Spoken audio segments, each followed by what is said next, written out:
Hey everyone, Namaste and welcome to my channel. Today, just before we move into the new asana, I would like to tell you something about myself so that you know me better and you know my interests, and we try to develop this a little bit of connection here. Okay, so I have been practicing Hatha Yoga since 13 years.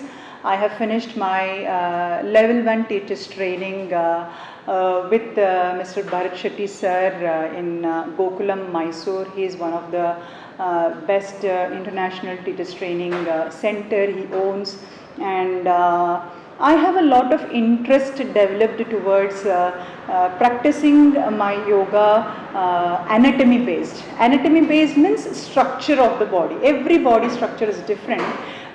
So I try to practice and I try to implement my teachings on the student depending on their body type. Okay, so slowly in every video I will try to let you people know about a little more about myself. And if you still have anything to ask or anything to suggest, as usual, please come do your post your comments below here. Okay, now today's pose is Urdhva Mukha Shvanasana, upward dog facing. One of the practices which improves your posture. Okay, and it is the next back bending posture after your foundational Bhujangasana practice. If you have practiced Bhujangasana, the cobra stretch well, then you are ready, your body is ready to practice Urdhva Mukha Shvanasana.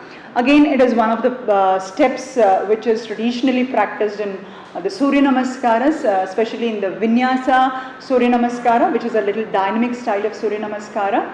I will be posting the dynamic style of Surya Namaskara also in my forthcoming videos. Okay, now let's start with this pose Urdhva Mukha Shvanasana. Okay, so for this pose you need to lie onto the stomach completely and start with the prone pose. Okay, so let's take the forehead down, lengthen the back of the legs and keep the legs a little wider, maybe hip distance wider. Press through the top of your legs backwards. Let's use the hands just behind the chest a little bit, making sure your forearms are perpendicular to the ground. Okay, and let's slowly start engaging the back legs. Okay, and pressing through the hands. Now start rolling your shoulders up, squeezing your shoulder blades, pressing the elbows towards the body and lifting the chest.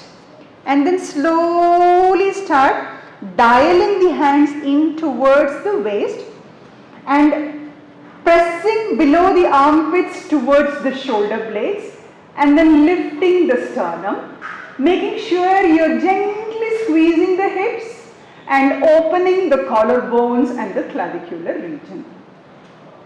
Keep breathing in and out as you lift through this practice, and then slowly start exhaling to bend your elbows, to drop your navel, and then gradually the torso and the chest and the forehead.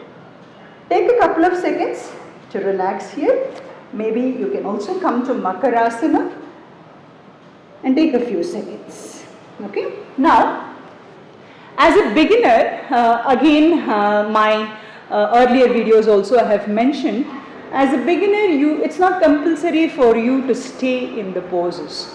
Always try to practice the poses individually, go into the pose, learn how to mount into the pose and how to dismount from the pose. Observe the breathing pattern and try to develop the breathing pattern as you move and as you come down. Once you have that the prana flowing, the breath flowing a little more better, and you have the integration of the whole body and you develop the confidence to stay in the pose, then you can start staying in the pose, starting from maybe 5 seconds moving till 15 seconds. Okay, so let me show you once again the pose. Okay, so forehead down, pressing through the top of your legs backwards, keeping the legs hip distance wider. When you start lifting, gently squeeze your buttocks. Don't tighten them too much, don't harden them. Just gently squeeze, making sure the thighs are rotating inwards, okay? So that you are engaging the back body also. You also imagine that your tailbone is pressing down, okay? And your pubic bone is lifting up from the floor, okay? So let's start. Lengthening from the back of the legs, rolling your shoulders, keeping the palms behind the behind the rib cages, pressing through the back of the legs and the hands, lifting the shoulders and drawing the armpits towards the shoulder blades, dialing the wrist out and slowly straightening the elbows and gradually lifting the sternum. Now when you come into this pose, generally we tend to do this. This is very wrong. It increases the cervical compression and it can also cause cervical spondylitis. So make sure the back of the armpits are downwards and your shoulder blades are squeezing each other towards the tailbone. Okay? So you come and you slowly lift. You can tuck the toes in to push the armpits down, lift and push the shoulders away from the ears, open the sternum, the center of the chest, lengthen through the back of the legs, okay, and make sure you're not doing this, you're lifting. It's not compulsory to look up, just gaze forward. Over a period of time when you practice, maybe you can still push the armpits and lengthen and then slowly go down.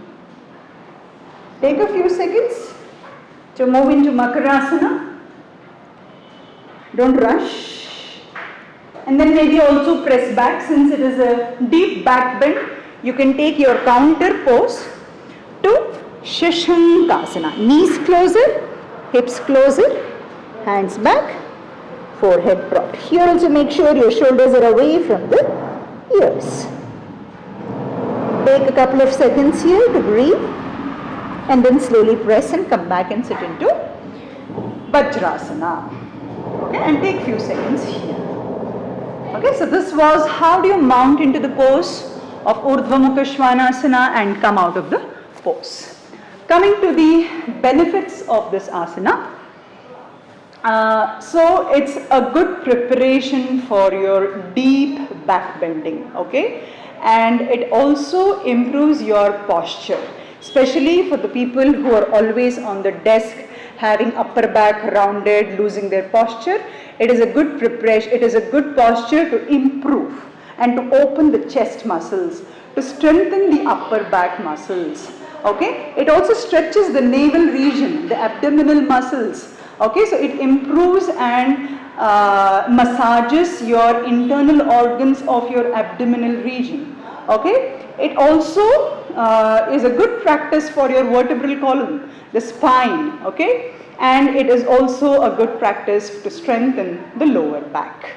Okay, so there are many more benefits, but you can always just make a note of these benefits, which is very helpful. It is also good therapeutic practice for asthma people, and it is a good practice for people who are suffering from depression. Okay, and coming to the variations or coming to the people who are suffering with heart issues or high blood pressure or low blood pressure, they should do this pose very carefully. Always approach a little beginner level practice. Don't intensify the pose here. Okay.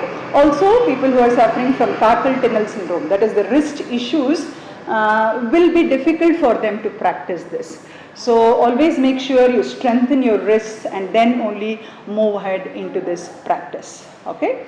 So I hope you enjoyed this video and got the complete knowledge about this pose.